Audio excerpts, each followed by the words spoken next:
you started dating someone that's not into that kind of stuff for whatever reason. You have to weigh up the options. Are you okay to compromise all the things that you like or not? In this case, you're actually not. You're actually starving yourself for no reason.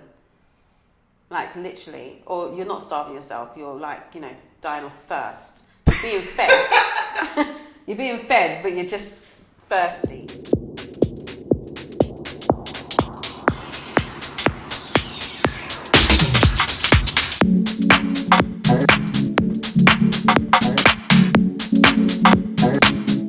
Good morning, good evening, good afternoon, whatever it is, wherever you are, and welcome back to another episode of the Couple School Podcast. I'm joined, as always, by the lady of self-love herself, Charmaine Lawrence. Hello, guys. It's the end of season 2. It's the end of season 2. It's been 10 weeks. Yeah. Quite sad, really. Oh, yeah. It's okay. They've got lots to catch up on. Absolutely. You have lots to catch up on, and in the break, we expect you to subscribe, we expect you to share, we expect you to like, and we would love a few comments. Let us know what you think. But it's been a great season. Let's see what we got for our last showdown. I've got a new. We're gonna tweak the season 3. Anyway, slightly. I've got something coming for you. It's an idea that came to my head a little while ago. Anyway, so last one. So, hey guys, my problem is simple. In all my past relationships, I have been heavily involved in BDSM. I love being tied up, whipped, spanked, blindfolded, you name it, I've probably tried it. Even in a situation where one of my exes had 4 of his friends round to share me while he watched. About 2 years ago, I met my present boyfriend. He is so kind and loving, but not into that stuff at all, and knows nothing about my red room past. Issue is, I miss it, and I really have been given urges that I am fighting not to give into.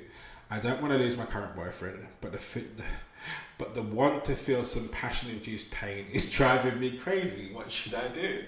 Woohoo! Passion-induced pain. That might even be what I call this episode. Passion-induced pain. That's a line and a half. Oh, I don't know. Look, firstly, you need to know yourself well enough to know what relationships, which people you want to date. Why are we dating people that don't meet our needs? I'm so tired of having the same conversation across social media, on this platform. Stop dating people that cannot meet your needs. Like, seriously, and why are you telling us about this ex of yours? Like, that's a lot. That is a lot. That is heavy for one person. Like, that is seriously heavy. Like, look, you started dating someone that's not into that kind of stuff for whatever reason. You have to weigh up the options. Are you okay to compromise all the things that you like or not? In this case, you're actually not. You're actually starving yourself for no reason.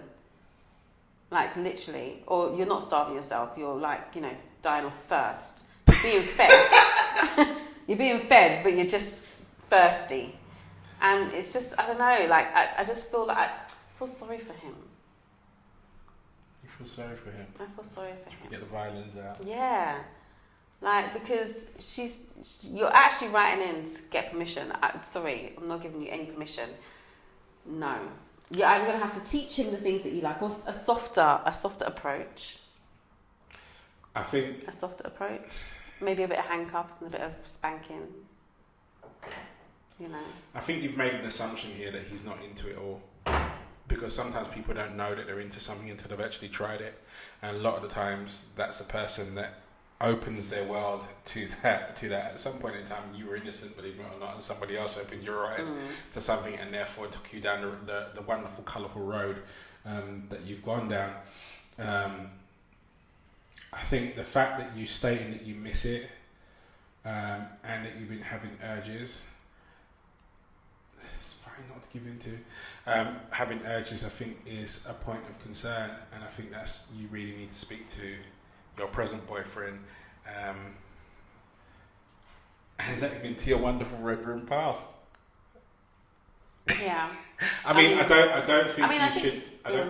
don't think you should go down the line of describing what your ex shared Yeah, just don't do or that. shared you with. I don't think that story needs to go out there because that might be a bit. If he's like A red room virgin. yeah, if he's ready sorted, you don't need to like. You can't go from ready sorted to like what's that the hot one from Doritos.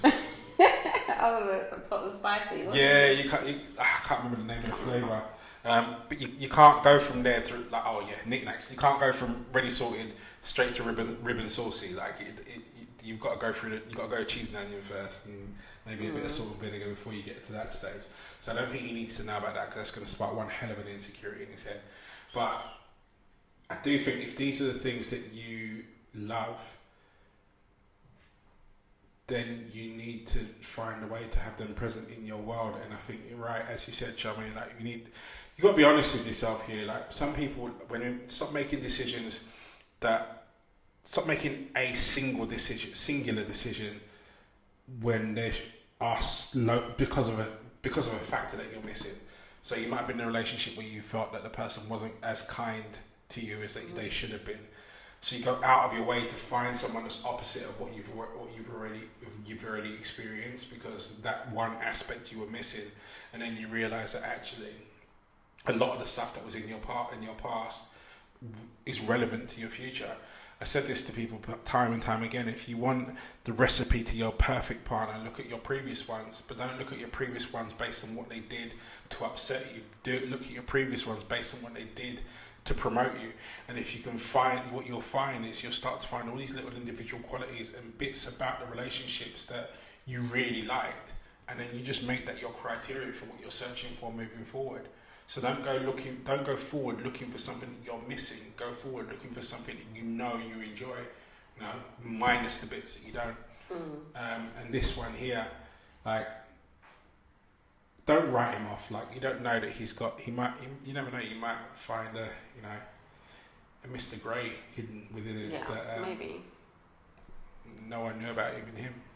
I mean, see if he's up for it. If he's not, then it's a choice that you made, to be fair.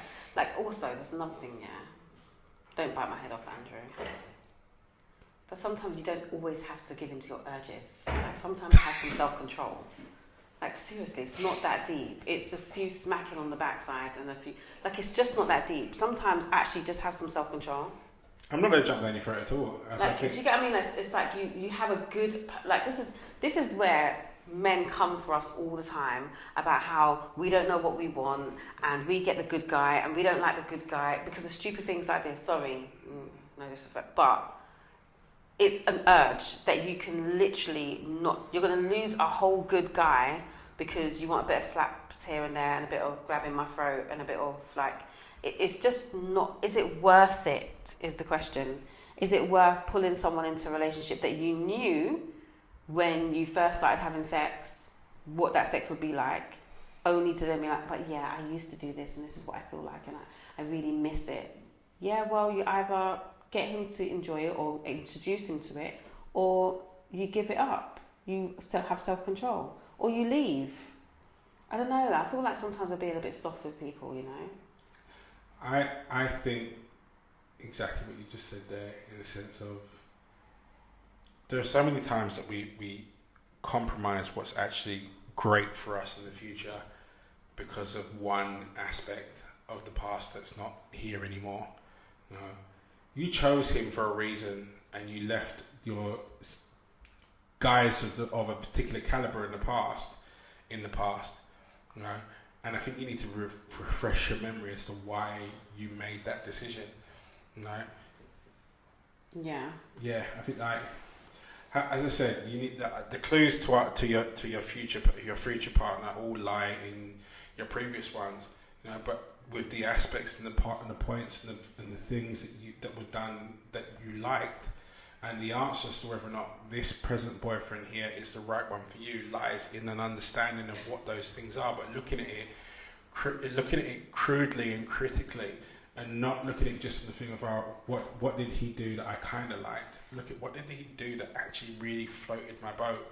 And little kinks and fantasies like this they're never on that list, because these are things that you could do with or you could do without. You know, you chose someone that was the opposite, by the sounds of things, to all of your exes for a reason. Yeah. Delve into what that reason is. Yeah. Delve into what that reason is and work it out. You know, at the end of the day, there's a reason why all of those relationships in the past that had all of this stuff in there didn't work out. And what you've got to do is work out what that is. You know, what that is. Yeah. And then use that to fuel your decisions for future partners. Yeah, I definitely feel like in relationships, you know, you grow, and I think in your sexual relationship grows as well. So I think if you feel like you want to try something new with him, then put it out there. Try something new. Go as far as he is willing to go. But to be like, oh, you know, I've got these urges, I don't know what to do. What should I do? You know, I'm daydreaming about all these people that I used to have these things with. It's just ridiculous. Like, we are too grown for this now. Like, yes, you're going to have urges. Get your man to deal with your urges. I mean, unless you're doing some really crazy stuff, I'm sure he will be okay to a little slap and tickle, a little grab in the throat, a little, you know. The thing is, these urges are only placed on things that have happened in the past because these things have happened in the past. You know, I still think you get to the crux of what that urge is when people talk about being tied up, whipped and spanked. That's just about, and blindfolded, it's all about control. You know, and whether that you be the person inflicting control on someone else or you having someone else having control over you, there are many different ways in which that you can explore that avenue with someone. It doesn't always have to be the whips, the chains and blindfolds, you know, or handcuffs and stuff. Like, there are various different ways you can do it. I think you need to get to the bottom of what it is that actually ticks your box. Because all too often, when we can only make understandings based on what we already understand. So we go, okay, well, it's a control fixture. I like every now and again someone to take complete control over me. You know? But our exposure or our history says that means I need someone that grabs me by my throat, throws me up against the wall, handcuffs me, and takes me from behind. Like, but you haven't explored what the actual want is. And if there are any other ways that one can still be equally satisfied, as aside from what your history has already showed you. And I think with this position here with your present boyfriend, because you've made an assumption that he can't fit the mold that is your past, you've made the overall assumption that he can't fulfill the need, but you haven't given him a shot yet. Yeah. And also, you haven't given either of you an opportunity to discover a way to satisfy that need together.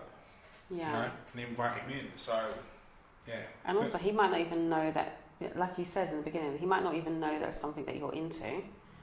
And he's probably like, I don't want to put it on her like that, because you could both be in the same situation. Like, he could be a Mr. Grey sitting there and he's holding it down. And he's like, you know what, it's cool. Like, I found the right girl, so I'm just going to just be soft with it. And you're doing the exact same thing because nobody's communicating about things they want to kind of try or do or experience. Imagine if you sat there and told him, and he goes, hold on a minute, and goes to the back of his car and pulls out a paddle. He's like, let's go. Yeah, let's go. Spread them. Like, you don't know. You don't know. And it could be a fantastic, like, evolutionary step for your relationship. But like with everything, and I feel like I say the same thing over and over again, it's like you can't be afraid of having a conversation. You've got to open your mouth and go, okay, cool. This is what I need and this is what I want, but with clarity, not just this is what I think I need because of what happened in the past and what I know. This is what I know I need right about now. And then the two of you go, okay, cool. How do we fulfill that? Let's have some fun exploring that. As I said, you might pull out a whip. You know what I mean? It's like cracking it over your head. Might do. You know? Or you might discover something completely new together that you know really does it for you. I watched a documentary on I think it was E4, something like that, back in the day, about these guys that pay for mistresses and stuff. Yeah. And a lot of them. Actually, no, not even a lot of them. All of them that are on the show were CEOs, directors, owners of owners of companies or directors in conglomerate countries from around the world, all high-powered dudes that every now and again paid for someone to step on them, or whip him, or beat him, or. But do you think that's just because they could afford to do that? There probably is many men that would subscribe to it if they could afford it. I think the type of individual that these guys fell into dictated they had the money to do it. But I think it was a personality trait of them, because in their world, all of these, when I looked at it, I found it fascinating that all of these guys in their normal world were never dictated to, or they were the dictators of their world. I mean, some of them, people were so scared to even question a decision of theirs, that I think that actually this was their way of leveling it out. Yeah. And leveling the playing field, because I don't think in any respect that anyone, I think everyone needs a mixture in there. You need a bit of, yeah, I'm in control, I'm driving this and the other, and then every now and again, no, I'm not in control, someone else is taking the lead. And in these guys' worlds, from their family to their work, because they interviewed them and they're talking quite openly, like the common factor was that these guys were in control all of the time. And I think what drove them there was control was completely stripped out of them in a controlled environment. Yeah. Right? Because they chose when they turned up. Yeah. By paying it, they had created a box that, okay, I enter at this time and you dominate me for this period of time and I come out and then it's thingy. You know, so, yeah, it's kind of fascinating. I think so. Really fascinating. And also fascinating that it wasn't the other way around. What was it? In the sense of there wasn't, and the thing is, there may be, and I'm probably going to get people going to come running at me for it, but I've not come across a documentary, and maybe it's just the way in which the media plays it, where it's been a woman that's gone to a service or what have you to have dominatrix over them. It's usually a woman being a dominatrix, not. But do you think that's because socially men are considered to be the ones that are in control? Maybe. I don't know. I generally, people find it funny that I'm actually pretty submissive. Because generally in the world of work or when they see me, I'm very much like the person that's in charge and dominant and like, right, this needs to be done, that needs to be done. Like really boss kind of person. Yeah, just because you're a bit unicorn. At home, I just want to be a princess. I just want to be a princess. I just want to be a princess. I just want to be taken care of. I want to be told what to do. Like I do. I prefer to be like, I prefer to sit back. I like to take off my hat and put on my little crown and be told what I'm going to be doing. That's me. So I do think like there needs to be a balance. Like I actually don't like being a boss at home at all. So what time's dinner? 6 o'clock. What do you want to eat? I like all of that. I like to be told that I need you to go and do this for me. I love it. But at work, don't try and chat to me. At work, I'm the boss. At work, I'm the boss. But yeah, like at home, I want to chill. I want to be like I'm that girlfriend that like, you know, like the friends come around to watch the football. And I'm like, does anyone want anything to eat? Does anyone want a drink? I'll pour it for you. Like, I'm that person. They're like, okay. And really, he's like, this is not how she normally is. Outside of the house.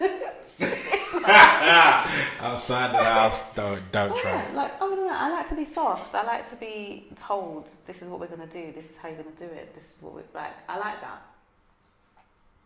So I do think there needs to, I like the balance. Do you think that that's most women?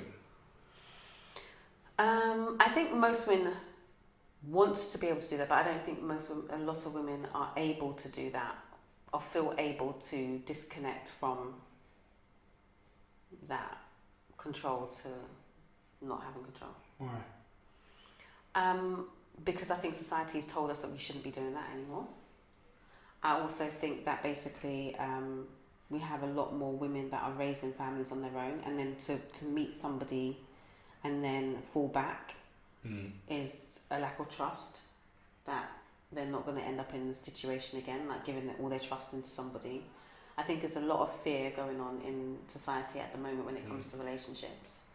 But like, you know, my cousin always used to say, like, you know, when I had my divorce, she was like, would you get married again? I said, yes. She goes, really? I was like, yeah, I would. And she goes, well, what if that didn't work out? Would you get married again? I said, yes. And she's like... You notice there's like this Stepford Housewives tones coming out of her mouth. I was like, yes. And she was like... Yes. She's like, so you're like someone with serial marriage? I said, well, if I'm in love, I would get married. And she was just like, wow, okay. Like, you know, most people, like, they have been through that. They've been through a divorce, and then they're single for a while, raising the family, going to work, doing all of that. Then they don't like to fall back, and because they don't trust the person to be able to run the household. And I was like, quick, are you ready to run this household? Because this is what I need you to do. Yes, okay, now I'm falling back, now I'm in princess mode. So don't ask me to pay for a date, because I'm now princess, because you said you run this household.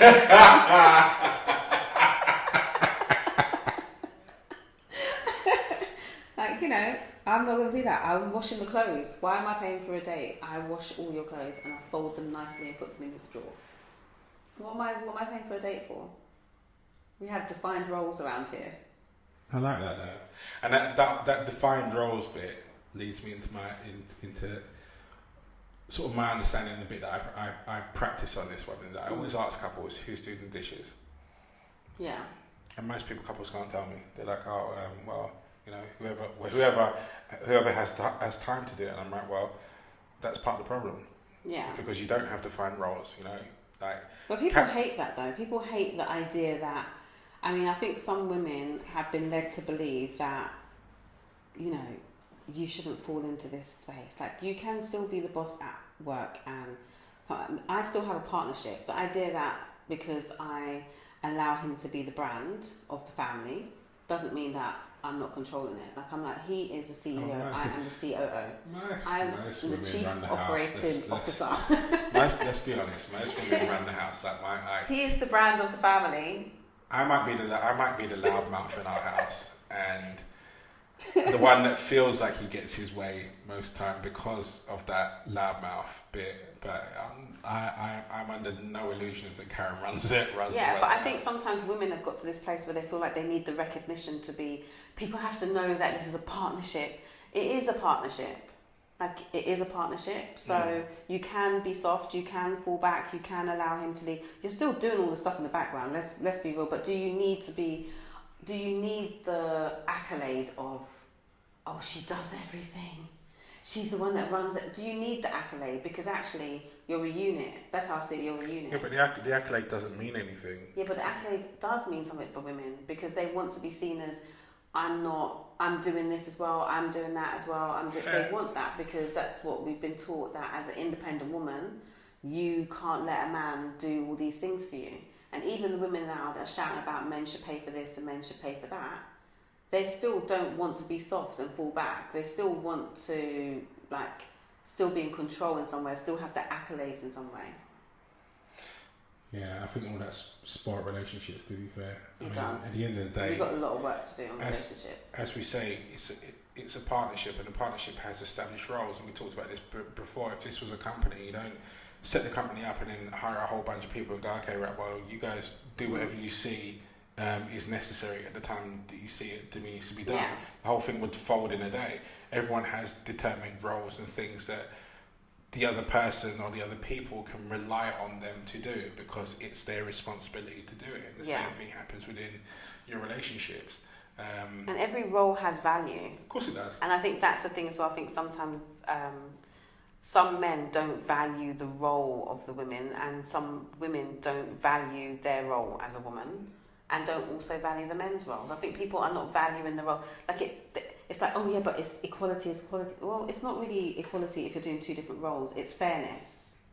It's understanding that both roles have to be fair, treat people fairly. It's not equality because we're doing different roles. How can you say? There's no such thing as equality. Yeah, it's You're just not equal. let's just we're fit. We're not the same, so it can't be. The percentages shift. The percentages shift.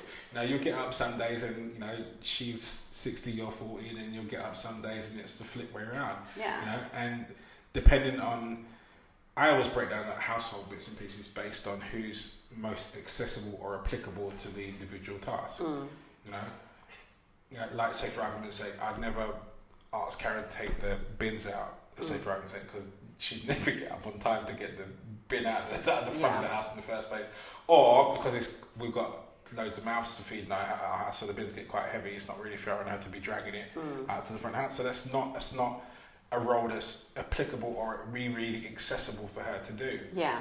With the view of the role being fulfilled successfully, regularly. Yeah. And I think when I look at the particularly household tasks, there is no real gender or what have you attached to it. It's about what's the position and the person that's most likely to get that job fulfilled in a way that means the house is successfully run. Yeah. Like the dishwasher, it's very rare that Karen does the dishwasher. Why? Because I do it first thing in the morning when I get up, because I get a sense of satisfaction when clearing the whole the kitchen and seeing the worktop surface is clear. So interesting. Yeah. So that brings us to the end of season 2, isn't it? Yeah, we're in season 2. End of season 2. That's gone quickly. It has. But there's been some worthwhile discussions in there, and I hope you guys have found some gems in it and things that have either, in the very least, amused you, in the very best, helped you out. We will be taking a 4-week siesta this time around, and that's basically going to be the scope that we go for. So 10 weeks on, 4 weeks off, just to give us time to get some R&R, recharge the brain cells. But also, we will still be active. We will still be active on social media. But there will be some polls coming up on Instagram. We want to know, we want to do like a little poll so we know what you guys are thinking, what you're feeling, and whether our advice is correct. So we'll be doing some of those polls for you. And then, we'll take a 4-week break and we'll come back. We'll let you know when we're coming back with a nice little trailer. Exactly. And with some new scenarios, and I said, slight tweak to previously have it to previously got in runs. store, guys. Yeah, it's going to be fun. Be fun, don't worry. Oh, Lord. Anyway, look, if you haven't, as usual, if you haven't hit the subscribe button already, please do so now. Click it, it's right down here somewhere. And also don't forget to ring the infamous bell on the way out. We will be back for the end of this season's Couple School After School at 8:30 on Tuesday. Don't forget to join us on Instagram Live for that. And as I said, we will see you back here on YouTube or whichever podcast platform it is that you're listening to us on in 4 weeks' time on Sunday at 12 p.m. So in the meantime, you guys stay strong, you stay focused. Bye, guys. Peace.